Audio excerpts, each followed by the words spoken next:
leading by misrepresentation at this moment. You know, we all have to manage our own account. We have about the same account. And so reflect over that time he's talking about, and we've actually turned back more than he has. I have a system where it's a reward for good work. There's incentive at the end of the year. If you've met the criteria incentive, you know, you're going to get rewarded for it. But overall, he's paying an average of $500 a month for his people more, which equates to $6,000 a year. So this is misrepresentation, and it's unfortunate to have to do that, but that's not true. Gentlemen, well, if I could, go to boswellbonus.com. And those are the facts. Those are the official government records.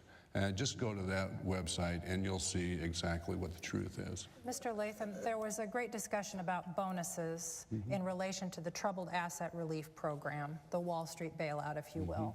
Was it wrong for government money to go to banks that then paid executives? Yes, I voted against it. Would you vote to ask those executives to return the money? Absolutely. Mr. Boswell? Well, when the secretary of the Bush administration came to us and said, this is sky is falling, we're going into a depression, we'll make the Great Depression look like a picnic, and it was a very serious moment. I spent a couple sleepless nights over that, as I imagine a lot of people did, and I thought, well, if he's right and we're going to go down, I'd like to go down, I want to go down fighting. And so I gave it some thought to remember what my grandfather and others had said, and I said, you know, we ought to make a try. And so I decided to vote for it. It failed the first time, as you know, but we came back, and the second time it passed. And, you know, it's worked. And the disingenuous part of it is that this guy who went around preaching about it so much, about how bad it is, but then, you know, where his major investment in the bank is something is used, and I realize, Kathy, you didn't like that. Well, Mr. Boswell, let me go back to how you're spending your money on your office. From what I understand, you get a pot of money. It's roughly the same for different members of Congress, and you can decide how to spend that money, right? You can spend it on salaries, you can spend it on postage, you can spend it on other office expenses. Am I right so far? Well, you have to keep your equipment in the office and your travel and all that, yeah. Okay, so are you saying that you spend, you know, roughly the same amount as Representative Latham when all of those things are added up? The time frame he's talking about, I'm saying we spent actually less, and we've returned back more than he did. And I'm happy for you to go fact check it and check it out. But Representative Latham, are you spending you know, less on salaries and more on postage and more on other expenses in your office? Well, the fact of it, we have returned more than Congressman Boswell has. Please check it out. And go to the website and see the numbers are there. Well, do you know, Representative Boswell, do you know how much you turn back at the end, you know, at the end of the year? I don't have the exact number, but it's there on the website, Kathy, and you're welcome to check it. And I've checked, of course, I've checked it today, and that's my folks have told me very carefully that this is what it is. So, you know, if I am in error, I'll be glad to say so. I don't mind, but I think we're not in error because I have confidence in Sandy, and I think she's reported it correctly. And the report is that he's paid $6,000 a year on the average to his employees, more than I have, and I use a system where incentives, you know, if you've met the goals and so on, why, if we can, we do. But you know, maybe you ought to look at how much you spend for mailers. You might find some information there that might be interesting.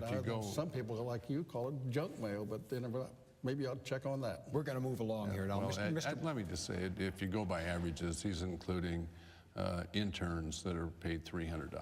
I mean, if you're going to go by average, so. All right. Well, Mr. Boswell, here's a commercial that's being aired criticizing Mr. Latham. I'm Leonard Boswell, and I approve this message.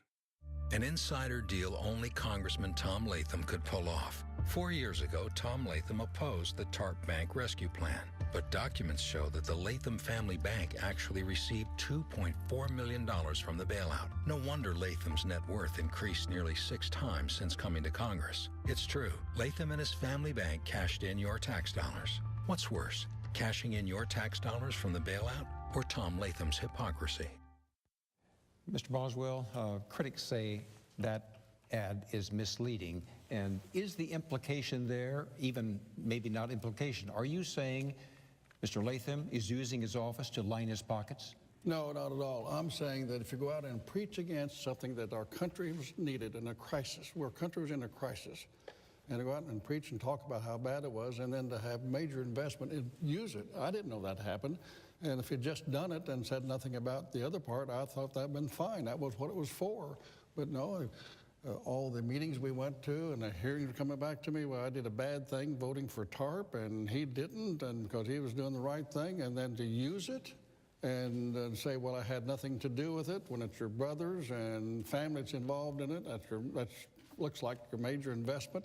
That's a little disingenuous, and I resented that because I thought it was something we had to do and stepped up to the plate, and he's going around saying, no, no, no, we shouldn't have done that, but we used it. But why am I not wrong? Because the implication clearly to me is that he's using his office to line his pockets. You say his net worth is... Not your words, Dean, not mine. I wouldn't say that at all. Sorry? Well, Dean, thank you, because this is absolutely a false ad. It is untrue. Congressman Boswell knows that it's absolutely false and untrue. Well, I don't know. It is untrue. Go ahead, Mr. Latham. It is absolutely false, and Congressman Boswell knows that it is untrue. The fact of the matter is, media fact checkers have all from across Iowa, across the country, have looked at this, and they said it is untrue. It is unfair. It is misleading. The Des Moines Register said that it was misleading to voters, unfair. And if Congressman Boswell was going to have any credibility in this race, that he would take the ad off the air. So apparently he doesn't care about credibility. And I will just reiterate so people know, I voted against the Wall Street bailout. I voted against this program. I still am against it. And I continue to say that it was wrong to give $700 billion to a Secretary of Treasury to spend any way they want to. So I am very clear, but the insinuation somehow that has been found by everybody else that this is false, and the only person who believes that it isn't apparently is Congressman Boswell. I'll give you The continuing calls we get and contact is, how would that happen? And so we heard from the press that this had happened, and I thought, you know, all these meetings and saying what a bad thing it was, and then to use it in your major investment. I'm not suggesting at all, Dean, that he was sitting in the boardroom that was made, but I didn't to say it. Then how can you say that? And then, I didn't say he was in the boardroom. I said that you know about it. That's what I think, and I do believe that you know about it. On what And basis? if you don't believe you knew about it, well, maybe I could sell you refrigerators in Alaska. But anyway, come on. Obviously, the people who are involved know differently. I don't think they do. Your credibility, we don't obviously, agree on that, so that's just the way it is. Well, you know, if you're going to preach against it, don't use it. you obviously don't understand your That's Gentlemen. we'll have to leave it there. Thank you. Gentlemen. I believe I do understand it, and I think our listeners understand it Mr. as well. Boswell, let's turn to a broader question. A big question in the presidential debate is, are we better off today than we were 4 years ago? My question, and I'll direct it to Mr. Latham, are we? Well, I don't know how you can say that. Obviously, 4 years ago, we had hit in a very, very difficult time with the Wall Street meltdown, and it's been difficult to get out of that, but we've had exactly the wrong remedies out there. So we are better off today? Are we better off today? We're working that way, but it's the American people, it's not the federal government that are bringing us back. And what we need to do today, and we could expand this economy, we could grow it so quickly if in fact we had certainty as far as tax policy out there, as far as what regulations that people are going to have to deal with today. There was just a survey came out with the NFIB, the small business folks, say that 67% of small businesses are not hiring because of tax and regulatory uncertainty. And until they have that, we could expand so quickly if, in fact, we had policies in Washington where people actually worried about the people at home rather than just to yell at each other in Washington. Okay, Mr. Boswell, do you think we're better Well, I off? think we are better off, and you understand where we're at when we were at that time under the previous administration. And we were, according to his Secretary of the Treasury, Paulson, that's what we've been talking about a little bit already. And so a president's never been handed a situation like this one was handed, but I think he's done extremely well. I don't know he's done everything perfectly, but I think he's done pretty good. And the economy is coming back. We got more we need to do.